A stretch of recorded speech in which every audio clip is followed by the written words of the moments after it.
काँग्रेसच्या महानगरपालिकेतील महापौर आणि उपमहापौर पदावर झालेल्या पराभवानंतर विजय वडेट्टीवार यांची प्रतिक्रिया. आम्हाला उभाटाकडून अपेक्षा होती, मात्र आमची अपेक्षा पूर्ण होऊ शकली नाही. आम्ही जोडण्याचा प्रयत्न केला, मात्र अनेक लोकांचा विरोध होता. हा अप्रत्यक्षपणे धानोरकर यांच्याकडे इशारा आहे. त्यांची महापौर पदाची अपेक्षा होती, मात्र आम्ही ती पूर्ण करण्यात अपयशी ठरलो. त्यांच्या अपेक्षा मोठ्या होत्या, पण आमची स्ट्रॅटेजी पण चुकली. सत्ता यावी म्हणून मी उपमहापौर पद देखील सोडलं. सत्तेची जुळवाजुळव करताना कधीकधी 2 पावलं मागं जावं लागतं. आमच्या अपयशाची अनेक कारणं आहेत, पण आता त्याबद्दल बोलणार नाही. पण आमच्या हातातोंडाशी आलेला घास मात्र गेला. पूर्ण जबाबदारी जर कोणा एकाकडे दिली असती तर चित्र वेगळं असतं. तिकीट वाटप करताना आमच्याकडून चुका झाल्या. जर चुका झाल्या नसत्या तर 35 ते 40 नगरसेवक आमचे निवडून आले असते. आम्ही महापौर आणि इतर पदांबाबत ताठर भूमिका घेतली, मात्र आकड्यांची जुळवाजुळव केली नाही. हा पण धानोरकरांना टोला आहे. आम्हाला लवचिक भूमिका घेऊन उभाटाला सांभाळता आलं असतं. त्यांना पुढील 1.25 वर्षाची महापौर पदाची ऑफर देता आली असती. पण या सर्व जरतरच्या गोष्टी आहेत. आम्ही चंद्रपूरकर जनतेची माफी मागतो. सर्वात मोठा पक्ष महानगरपालिकेत ठरवून देखील काँग्रेसला दोन्ही पद गमवावी लागली. काय सांगा? नाही, खरं आहे. जे आहे ते आता आम्ही 27 नगरसेवक काँग्रेसचे आणि 3 अपक्ष 30 आमच्याबरोबर होते. BSPने सुद्धा आम्हाला सुरुवातीपासून पाठिंबा दिला, ते सोबत होते. 31 असताना MIMचे उमेदवारांनी काँग्रेसच्या बाजूने मतदान केलं नाही आणि वंचितनी 2 उमेदवार 2 सदस्य गैरहजर राहिलेत. अशामुळे येथील सत्तेचं समीकरण बिघडलं. त्याबरोबर उभाटाकडून आम्हाला अपेक्षा होती की किमान ठीक आहे, आमचे ट्रिपल अलायन्स नसलं तरी आम्ही आघाडीतले घटक पक्ष आहोत. त्यांच्यामुळं ती सुद्धा अपेक्षा आमची पूर्ण होऊ शकली नाही आणि ते भाजपबरोबर गेले. आता जोडण्याचा प्रयत्न आम्ही केला. काही गोष्टी झाल्यात. खरं तर अनेक लोकांचा वेगळा वेगळा विरोध त्या ठिकाणी होता. सांगायचं झालं तर वंचितची भूमिका असेल किंवा उभाटांची भूमिका असेल, ही माझ्यासोबत येण्याची तयारी होती आमच्यासोबत, परंतु त्यांना महापौर पद पाहिजे होतं. त्यावर आम्ही अपयशी ठरलो आणि भाजपकडून जे काही ऑफर त्यांना दिल्या गेल्या त्या प्रचंड मोठ्या प्रमाणात होत्या. त्याची पूर्तता आम्ही करू शकलो नव्हतो. अनेकांनी ज्या अपेक्षा व्यक्त केल्या, मग त्यामध्ये अपक्ष असतील किंवा वंचित असतील इतर किंवा असतील, त्या सगळ्यांच्या अपेक्षा खूप मोठ्या होत्या. त्या सगळ्यांच्या अपेक्षा पूर्ण करणं आम्हाला शक्य नव्हतं आणि आमची स्ट्रॅटेजी पण चुकली.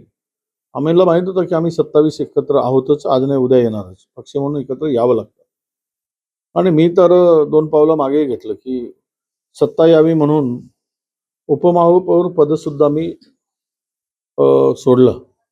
कारण सत्तेचं समीकरण जुळवताना कधीही आपल्या लोकांना न्याय द्यायचे, आपल्या लोकांना सत्तेत सहभागी करायचं आहे. त्यामुळे आकड्याची जुळवाजुळव करताना आवश्यकता पडली तर 2 पावलं मागे जावं लागतं आणि तोही केलं मी. म्हणजे माझ्याकडे तर महापौर नाही, उपमहापौर नाही, काही नाही. माझ्याकडे 18 सदस्य होती माझ्या बाजूला. अर्थात ही सगळी काँग्रेसचीच होती. त्यांच्या बाजूला होती ती काँग्रेसची, माझ्या बाजूला होती तीच पण काँग्रेसचीच होती. पण जे काही ठरलं होतं हायकमांडनी सांगितलं, तरी पण मी माझी भूमिका मागे घेतली. तरी आम्हाला अपयश आलं. त्याची अनेक कारणं आहेत. आत्ता काही सांगणं ते घाईचं होईल, पण आमच्या हातात तोंडाचा घास मात्र हिरावला गेला. पूर्णत्व जबाबदारी जर कदाचित कोणाकडे तरी एकाकडे दिली असती तर त्याचे चित्रही आम्हाला त्या पद्धतीनं वेगळेपणा दाखवता आलं असतं. म्हणून मी म्हटलं आज काही बोलणार नाही. पण या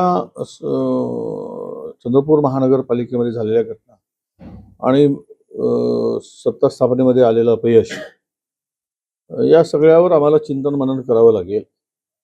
नगर परिषदामध्ये प्रचंड आम्हाला यश मिळालं. कदाचित इथेही तिकीट वाटपामध्ये थोडासा चुका आमच्याकडून झाल्या, आता ते आम्ही आमच्याकडून म्हणजे आम्ही सामूहिक जबाबदारीच धरतो. नाहीतर चंद्रपूर वासियांची माफीच मागितली पाहिजे आम्ही, की त्यांनी आम्हाला भरभरून सहकार्य करायचं ठरवलं होतं, जसं ज्या पद्धतीनं नगर परिषदेमध्ये ठरवलं होतं. आणि तिकीट वाटपामध्ये जर थोडी जरी आमची चूक जी झाली नसती, तर आम्ही 35-40 स्वतःच्या भरोश्यावरच काँग्रेस इकडे निवडून आली असती. हे कुठे आता लपून राहिलेलं नाही. आणि तिथून जो घोळ सुरू झाला तर शेवटच्या सत्ता स्थापनेपर्यंत हा घोळ सुरू होता. आमची भूमिका जरा ताठरपणाची आम्ही घेतली, की महापौर पदाच्या वरून किंवा इतर पदावरून. पण आम्ही या सगळ्या भूमिका घेत असताना आकड्याची जुळवाजुळव करण्यामध्ये आम्ही अपयशी ठरलो. आम्हाला म्हणजे थोडंसं लवचिक होऊन उभाटाला जर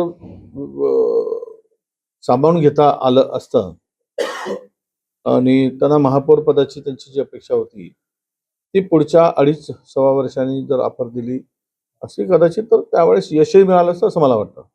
अर्थात या जर-तरच्या गोष्टी आहेत. पण हे जो आम्ही हारलो किंवा आमचा पराजय आमच्या जिव्हारी लागलेला आहे. जनतेची, चंद्रपूरकरांची इच्छा असून आम्ही सत्ता स्थापन करू शकलो नाही. त्याबद्दल चंद्रपूरकरांची मी जाहीर माफीच मागतो. आम्हाला माफ करावं, पण आम्ही चुकलो असं मला वाटतं.